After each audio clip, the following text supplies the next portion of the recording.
no place to escape to. This is the last podcast on the left. From your blade. That's when the cannibalism started. What was that? Welcome to the show, everyone. I am Ben Kissel. That's Marcus Parks. This is the last podcast on the left, special edition. It is. I think we've decided to call it Henry Yells at Dave Willis about aliens. So this will be, we're giving you 2 episodes this week. This is a special one. Dave Willis, he's the creator of Aqua Teen Hunger Force. Your Pretty Face is Going to Hell. Yeah. Squidbilly? Yeah, Squidbillies. And despite that resume, Dave is still stunned by the mind of Zabrowski.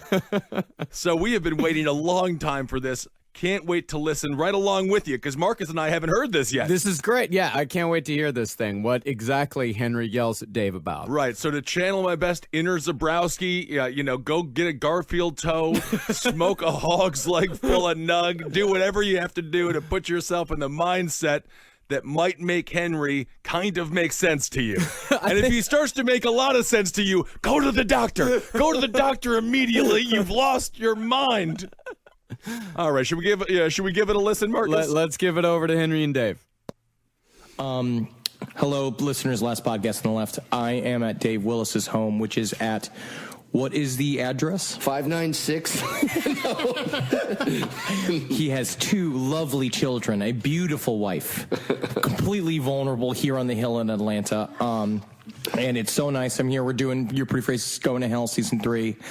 As you probably know, I've talked about it a million times, and I'm largely alone here. As you've heard of my tales in Atlanta, I'm pretty much 24/7 alone with my thoughts.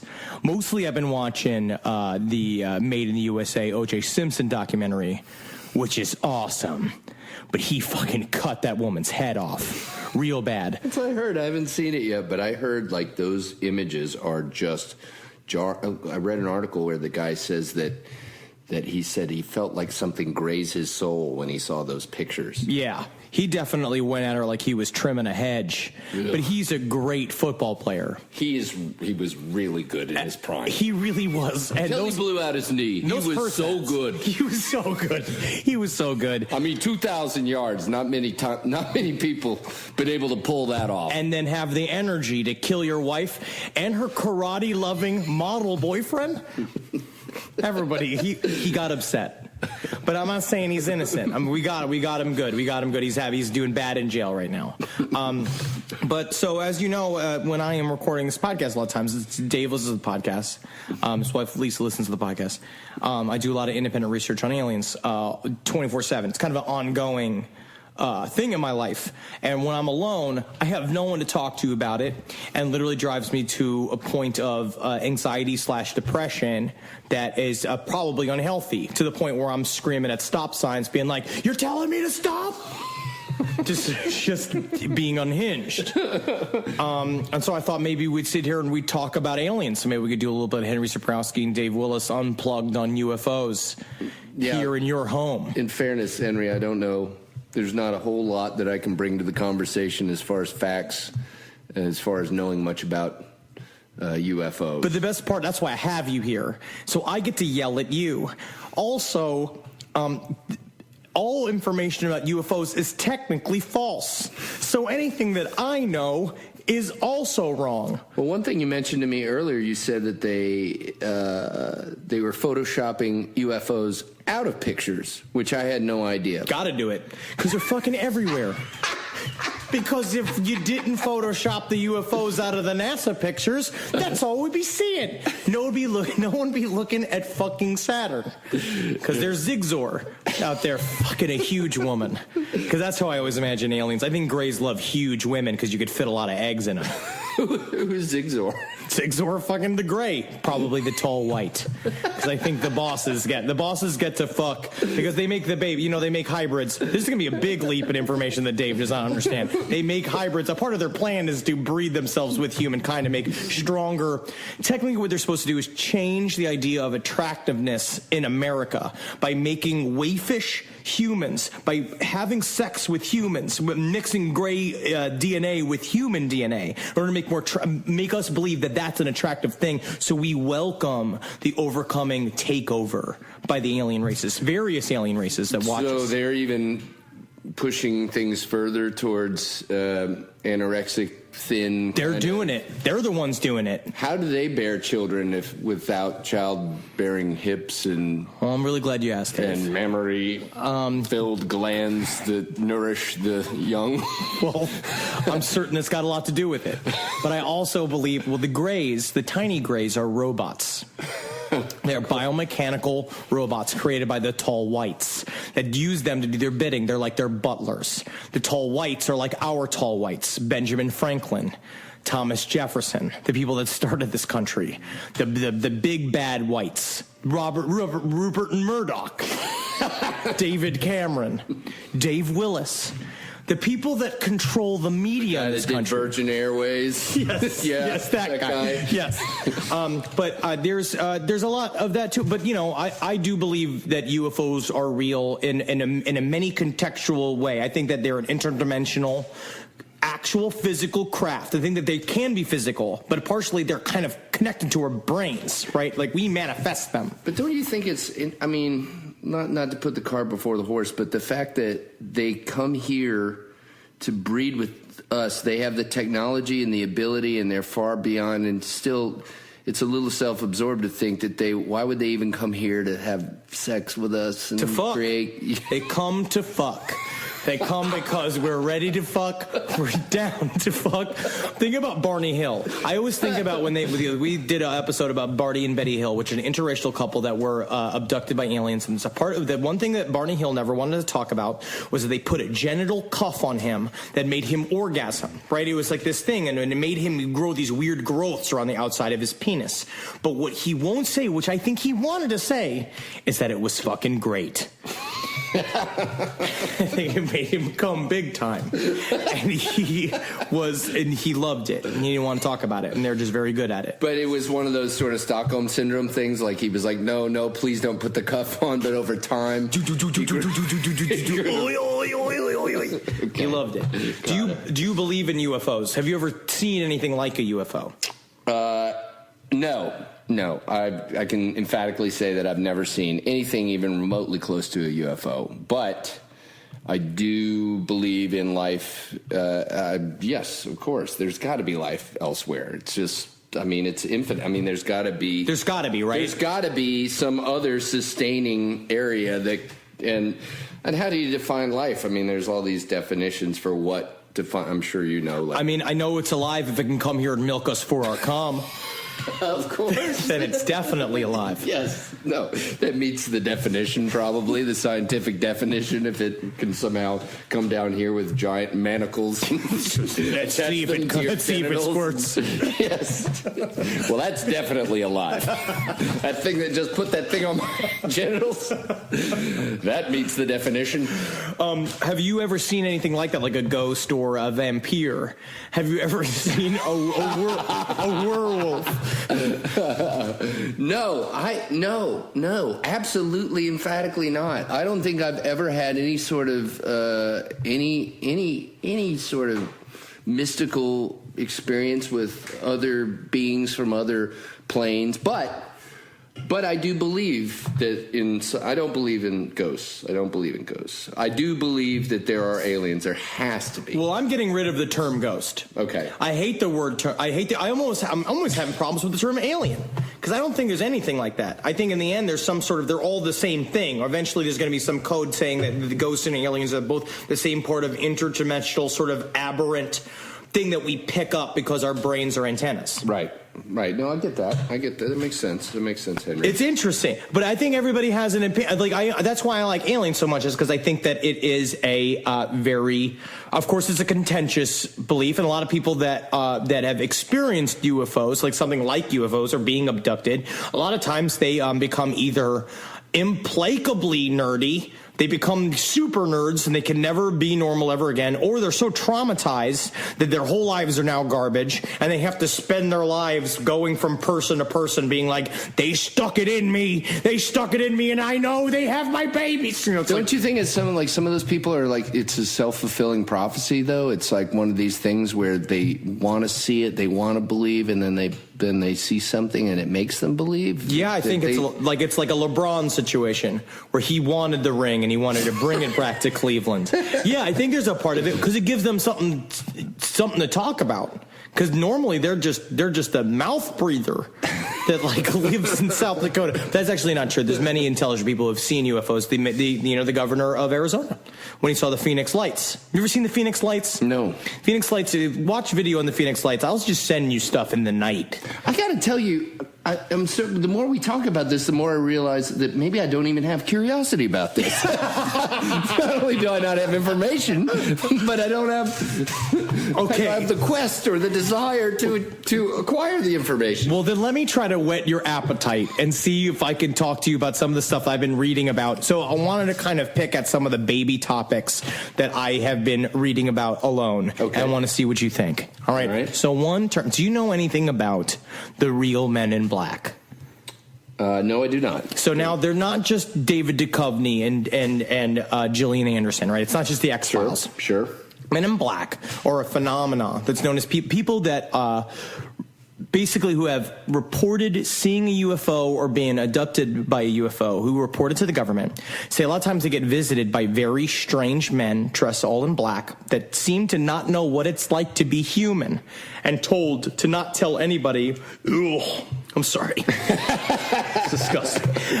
This is what problem. Coated the mic with garlic from and a bunch of shrimp scampi and beer here. So thank God we've got the tube sock on there to protect your equipment, but not my face from your violent outburst. Dave is soundly criticized my recording techniques that I have been using for years alone in hotel rooms. I know he's a professional, but the idea is that Men in Black. So Men in Black are these weird semi-human creatures that meet people that have seen UFOs that may work for our government. So our tax dollars are paying their fucking benefits, right?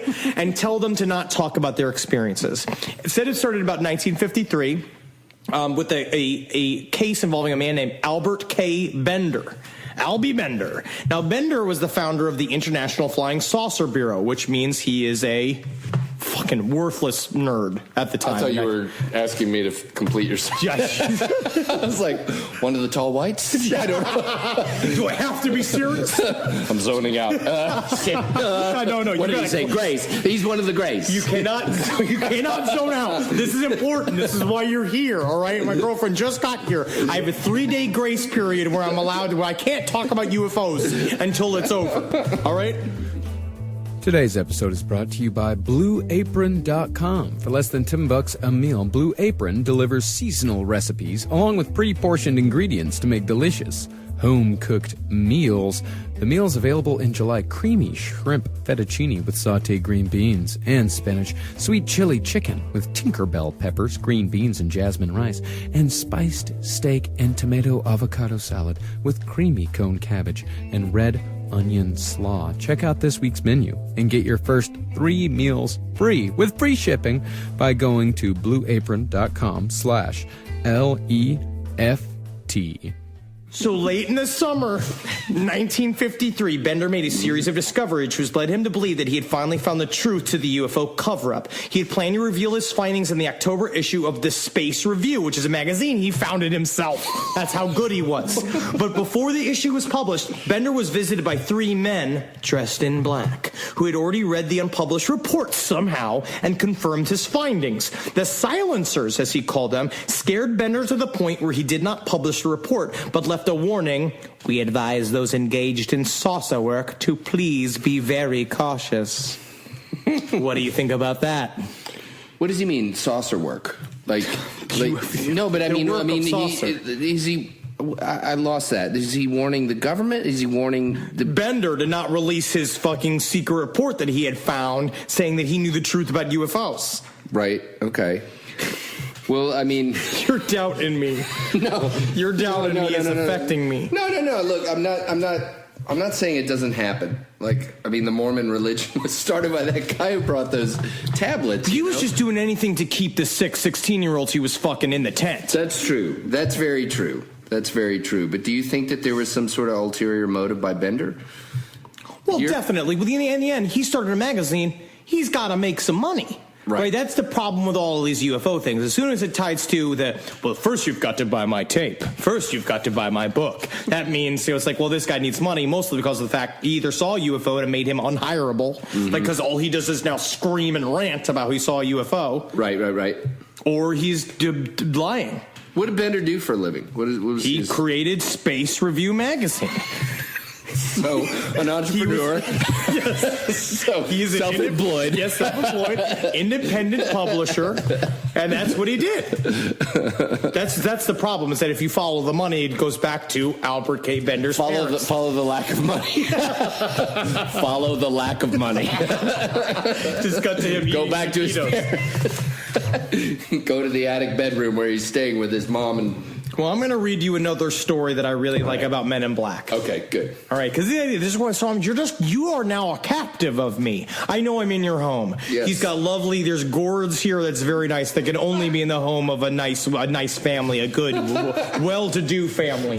You've got many plates. You have like 40 plates. Yes, we have like a Pottery Barn rack over here. That's many plates. Yes. I have 4 plates. They're all paper. And your children aren't here, which is really nice. Which is yes, we can be loud. Also, I accidentally walked into your neighbor's house. Yeah, my son's very impressionable at this. It's very good that he's not here, because I think he would pick up on this thread. I think he would be my acolyte. Can I call him my acolyte? Well, he told me he was an atheist like a year ago, but he said, I think the Greek gods could exist, though. It's like you can't have it both ways. Percy Jackson.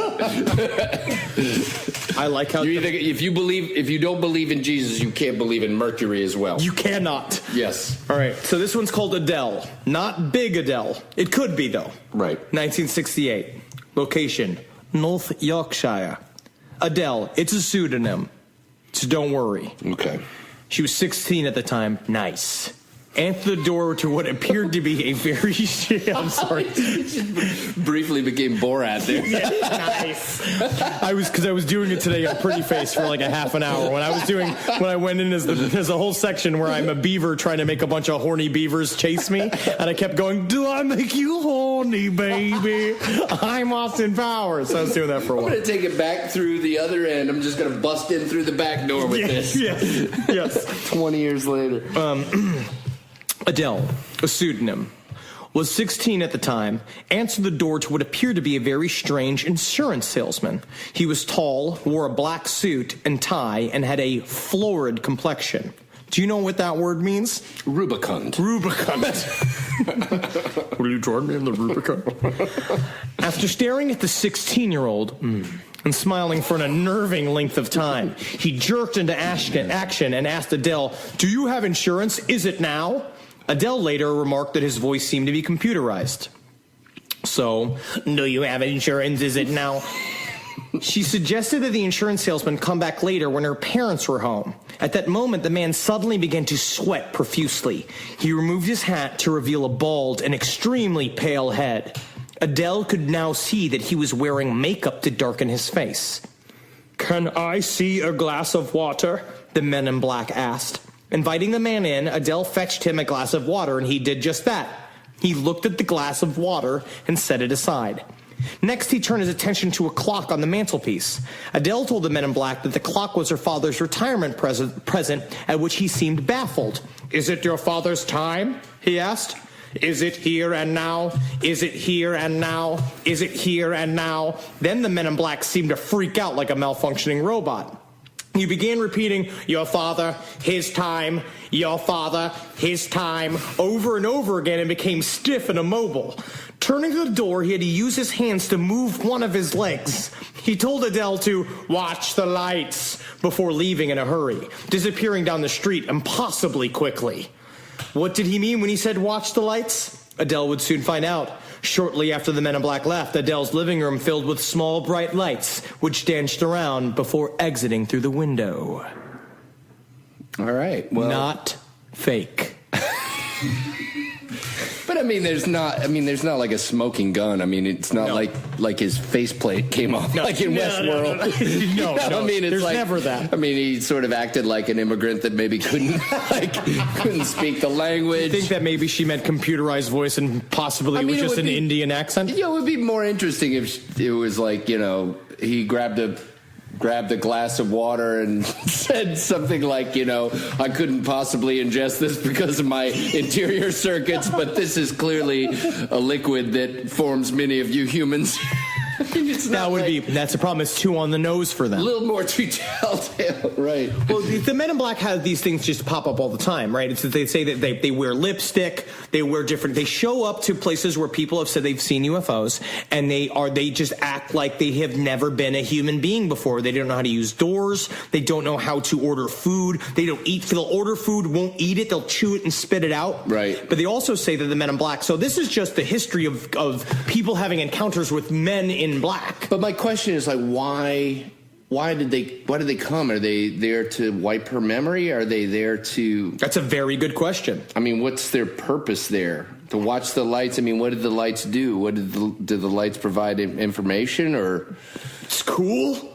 Maybe they're just cool. Maybe he's just like, before that he was like, you should probably smoke a little weed before you do it. So they come all this way just to fucking show off, basically? Like, but I actually wonder if there's a lot to that with alien culture just in general. If they just show up and do like a Blue Angels kind of flyby and say, peace, bye. I was like, I don't know. We see, and then what I'm now getting to, my problem is the next level that I want to start talking to you about that I literally cannot do is that our favorite website, Bibliotheca Pleiades, they have a whole thing about the Men in Black and their magical origins, where they believe that there's something tied to essentially reptilian. Okay. So, if you want to go back in the day... You're having to build a clock for me, right? This is my dad's expression where he's like, yeah, I know you want to know the time, but I'm going to build a clock for you.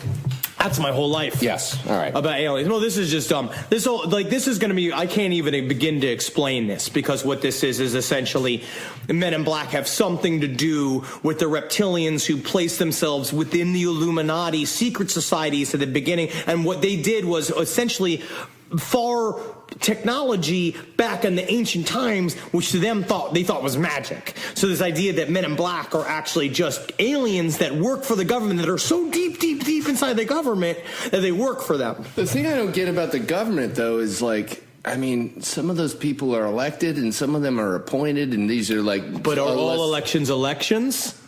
Okay, Follow the money. Yes. All right, you're going one step deep for me. No, yeah. Well, yeah, that's true. Though. No, it's like, I mean, technically they are. But wouldn't they? I mean, if like a bureaucrat, wouldn't they be like, Gary's been here like, Jesus. I mean, he's been here 110 years, and he doesn't look like he's aged. Really, I mean, it's a miracle. It's got to be moisturizer.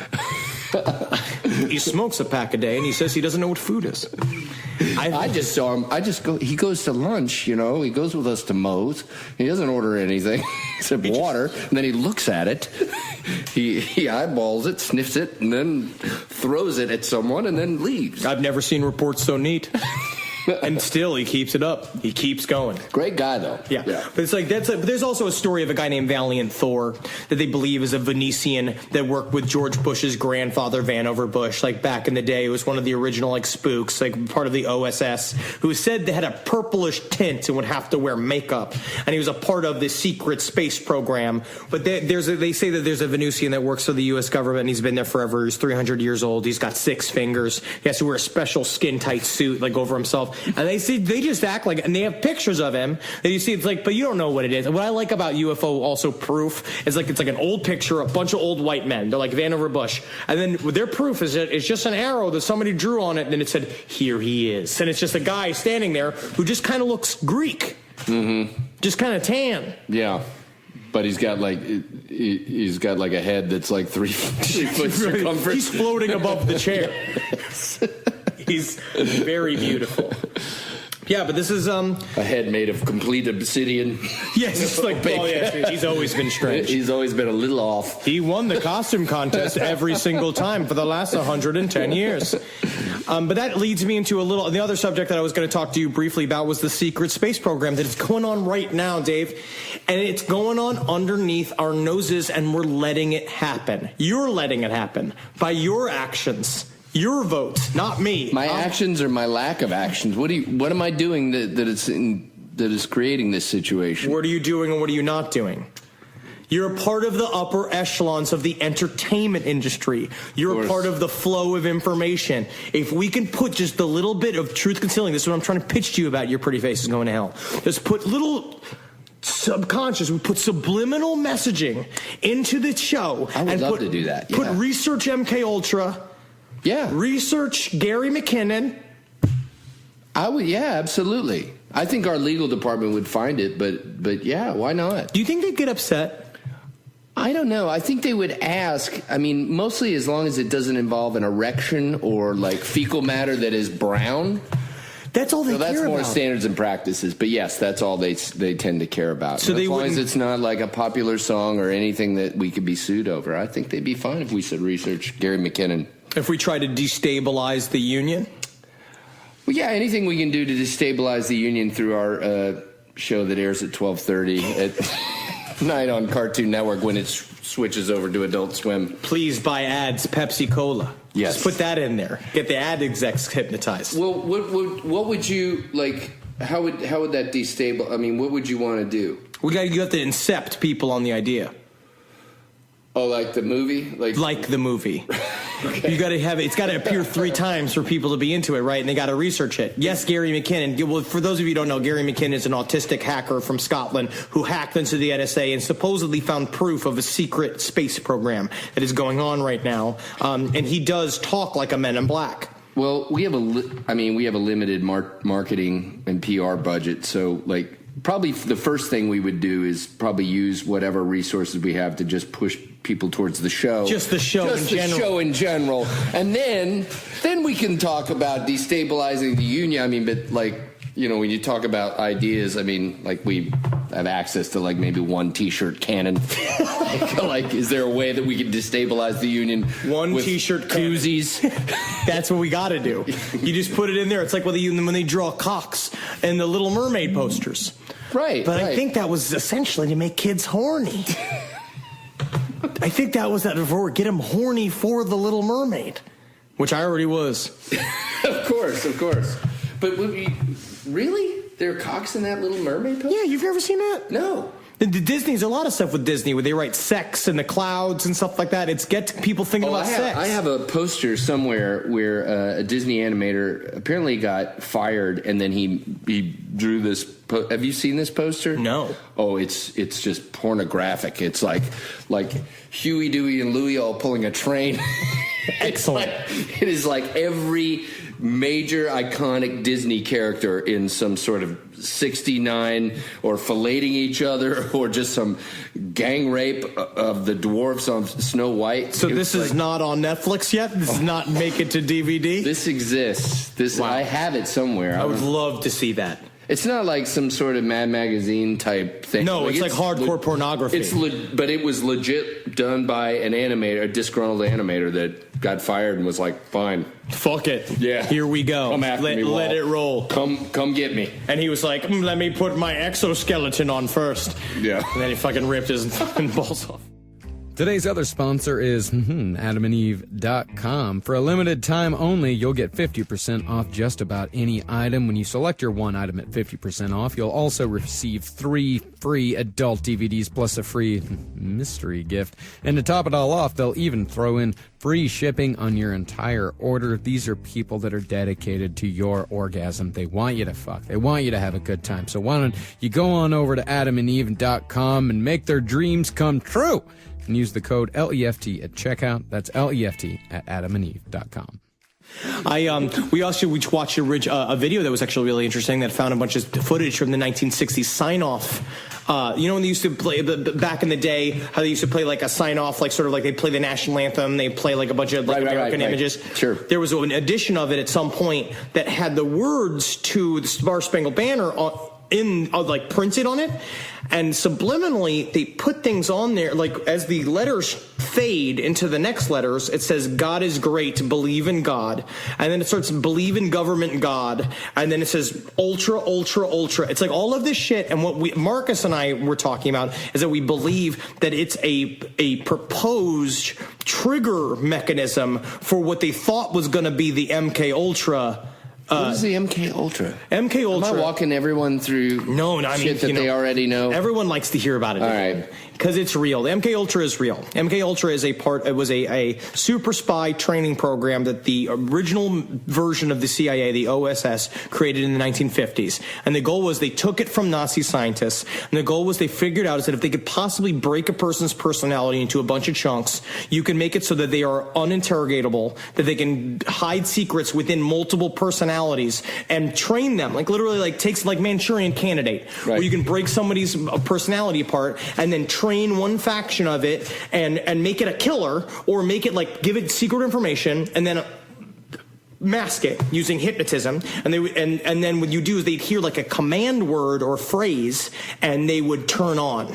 They would become the thing. Like Jason Bourne, or like what was the movie with the guy from the Facebook movie? You know what I'm talking about. Zuckerberg's Limitless. No, you know what it was. It was not a great movie. It was, the one with Jesse Eisenberg. Yes, that one. Go. I forget what it's called. Yes, that's what it's like. American Ultra. The idea. Yeah, there you go. Ultra. Yes. All right. And so, but the concept is that they basically, but what they ended up doing was driving a bunch of people insane, and then the process never worked. It ruined a bunch of people's lives, and they would like keep them awake for days. They'd use hypnotism. They would feed them acid. They would feed them like uppers and downers and torture them and basically destroy their entire lives. Right. And then what I think is in certain ways they would put little signals out like this. They were like put up the infrastructure of being like, because they also used to randomly dose whole towns' water systems with LSD. That was a common thing the CIA used to just do, right? And so they used to just put out that money, but what I think what happened is that they would fill out like feeler ones where it'd be like, okay, we put out the LSD in fucking Allentown's water. They'll say, we're going to see what happens. And then it's just going to be like, we're going to put up a trigger mechanism and see if a bunch of people go insane. And then they don't. And they're like, fuck, we just wasted a bunch of money. Really? They would dose like a whole town? Yeah. They did it in New York.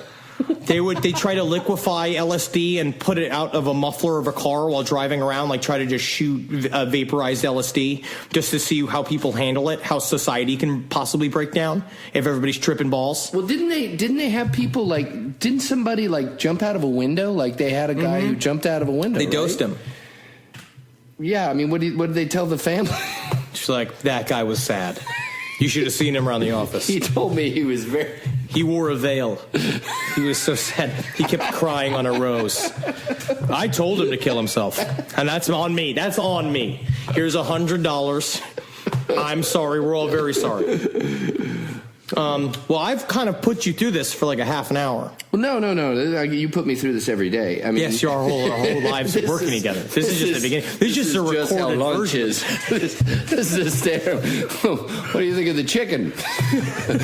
I mean, I can't get through like a drumstick without hearing about MK Ultra and fucking the tall whites. And I still have family. I still have friends. So, we're just spreading the truth one bit at a time. I think that's fascinating, though, that because those LSD experiments by the CIA, I mean, that's just insane. And think about how strong their LSD was. Because that was like that wasn't made by like Derek in his fucking dorm room. That was made by like a scientist who's like, this will make you freak out hardly. He's just like, what's freak out mean? Oh, we'll see soon, won't we? I mean, can you imagine coming from a 50s mentality, too, of just like and your wife is why, gee, Sally, that was some dynamite milkshake. And all of a sudden, he's just like, there are other worlds than these. We've dosed his vanilla malt. I am colors. I have never not been colors. Same like, so you're going to go to work today, Gene, or... There is no work. There's no such thing as work. There's no such thing as time, you bitch. It's like screaming it in the living room.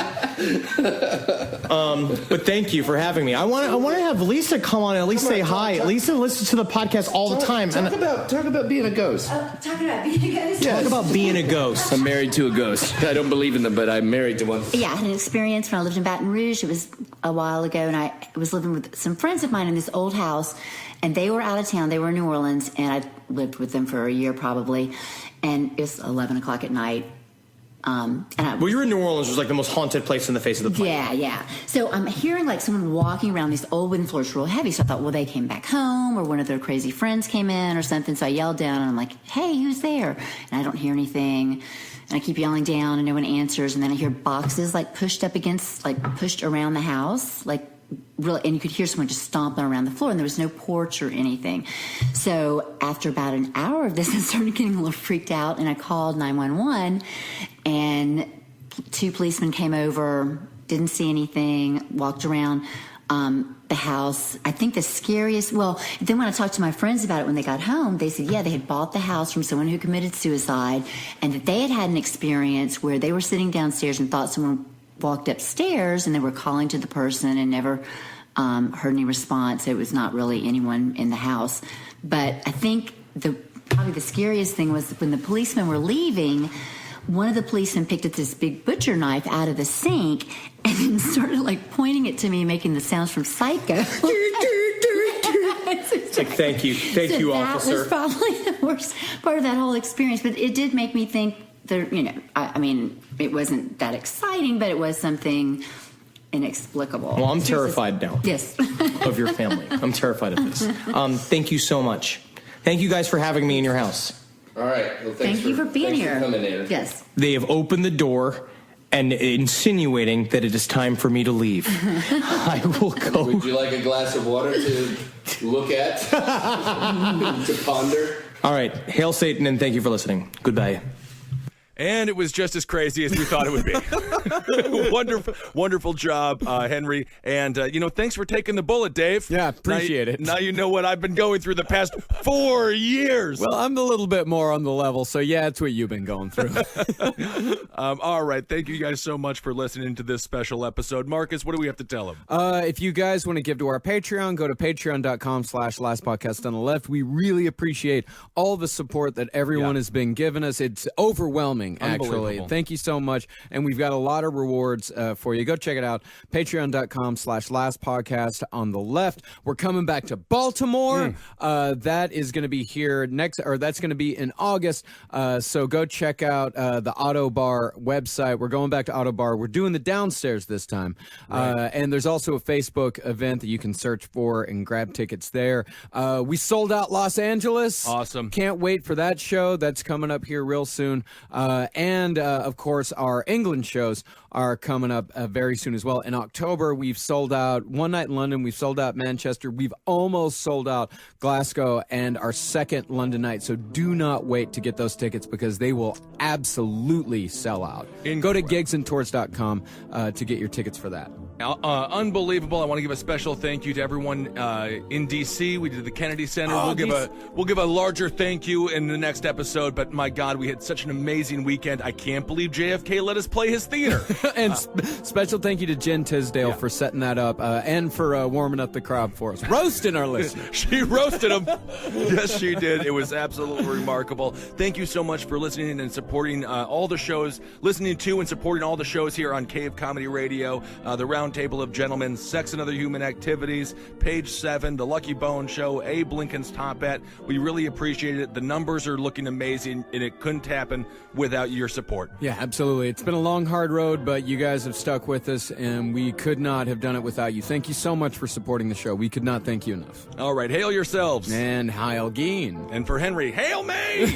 And Magustalations as always. For more shows like the one you just listened to, go to cavecomedyradio.com.